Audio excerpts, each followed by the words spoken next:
At IU Southeast, we have a wonderful atmosphere for enhancing a community of cultural diversity, and that's a really big deal.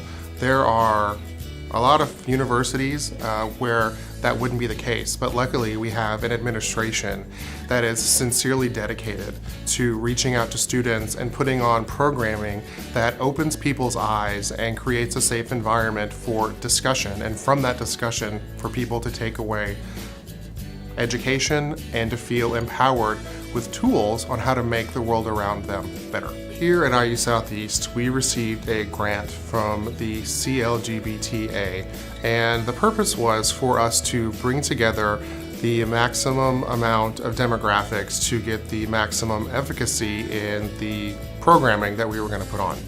So here's what we did. We wanted to create a program that educated folks on LGBT inclusiveness in the workplace. The groups that we were able to bring together were threefold. We had the Society for Human Resource Management that reaches out to human resource and business students here at the university, and also, perhaps very importantly here, local HR professionals. Then we partnered with the Career Development Center here at IU Southeast, which further extended the potential demographic of attendees across all student populations throughout the university. And then we reached out to our LGBTQ student group, Spectrum. And we wanted to get all of these people together in one place, and we wanted to get a speaker that could speak to how we could make the situation better. HR at its core is all about supporting the organization and the employees. And it's really the only department in an organization that walks that fine line of being an advocate, not only for the organization, but also for the employees. So trying to figure out what is the best course of action that supports both groups the best way possible. So an event like this, with our ever-changing workforce, helps us to, in HR, understand either our potential applicant pool or our current employees and how we can better support them and create programs and policies that make their jobs a little bit easier or that help them grow and develop with the company. And then, of course, the hope of every organization is that our employees come and stay and be very productive, and they grow and develop over time with our organization. So having the opportunity to hear a speaker like this on these types of topics really helps give us a better understanding of the workforce that we're going to be supporting if we're not already supporting them.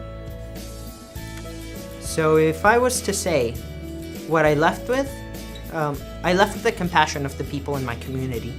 I left with understanding that we want more and that we won't stop. I left with the understanding that we're no longer alone. Afterwards as well, hearing people's questions and concerns and in their own personal experiences in the workplace. And whether it be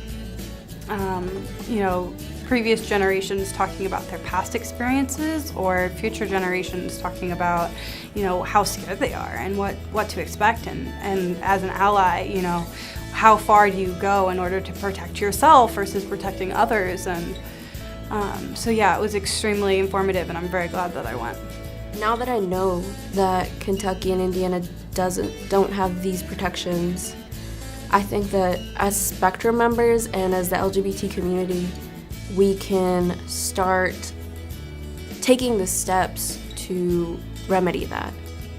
To become a better advocate for the queer movement is to finish my studies and hopefully teach.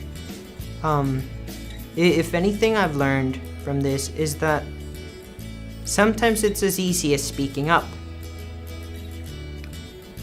It was refreshing to see a group of straight women come in and be willing to listen to our message. So I think I'll take up the good fight, and maybe it won't be Dr. Lambert next time, but in a few years it'll be me.